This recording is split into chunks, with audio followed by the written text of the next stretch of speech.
अशांत मन इस संसार की सबसे बड़ी समस्या है। पूरा विश्व शांति की तलाश में भाग रहा है।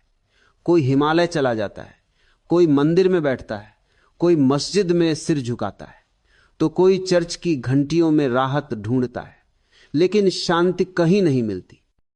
क्यों? क्योंकि शांति बाहर नहीं, तुम्हारे भीतर है। और जब तक तुम खुद को नहीं जानोगे तब तक तुम परम शांति को प्राप्त नहीं कर सकते। तुम बाहरी दुनिया के बारे में बहुत कुछ जानते हो, तुम पृथ्वी से लेकर चांद और सूरज तक के बारे में जानते हो, पर तुम अपने असली सच को नहीं जानते। क्योंकि अगर तुम अपने सच को जानते तो मन अशांत होने का प्रश्न ही नहीं उठता। तुम्हारा मन अशांत है क्योंकि तुमने एक झूठ को सच मान लिया है। सारी दुनिया इस झूठ में ही अपना जीवन जी रही है। तुम अपने बारे में जो सोचते हो वो तुम नहीं हो। तुम्हारा नाम किसी और ने रखा, तुम्हारा धर्म किसी और ने दिया, तुम्हारा व्यक्तित्व समाज ने बनाया, तुम्हारा सब कुछ तो दूसरों का दिया हुआ है। क्या तुमने कभी खुद से यह प्रश्न किया है कि जिसे तुम मैं कहते हो वो तुम्हारा है भी या नहीं? क्या कभी आईने में झांक कर पूछा है कि मैं कौन हूं? क्या मैं वास्तव में वो हूं जो इस दुनिया ने मुझे बनाया है, या फिर मैं परमात्मा की सर्वोत्तम रचना हूं? पर तुम्हें इस तरह के सवाल करने की आदत नहीं है। तुम्हें इस तरह के प्रश्न करना कभी सिखाया ही नहीं गया। तुम्हें तो बस उत्तर रटने की ट्रेनिंग दी गई है, झूठ में जीने की आदत लगाई गई है। और झूठ में जियोगे तो शांति कैसे मिलेगी? शांति और सुकून झूठ के स्वभाव है ही नहीं। शांति तो केवल सच के साथ होती है।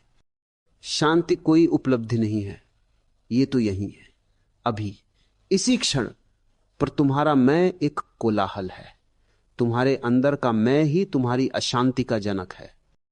भीतर कई आवाजें हैं, मां की, बाप की, गुरु की, समाज की। हर कोई कुछ न कुछ कह रहा है, ऐसे बनो, वैसे बनो, ये मत करो, वो मत करो। और उन आवाजों में तुम्हारी अपनी खुद की आवाज दब गई है। जब तक तुम अपने अंदर की असली आवाज नहीं सुनोगे तब तक तुम बेचैन रहोगे।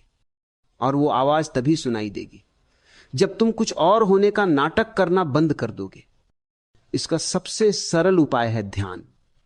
पर याद रखना, ध्यान को कोई क्रिया बनाने की कोशिश मत करना। क्रिया जटिल होती है, ध्यान तो सहज होता है।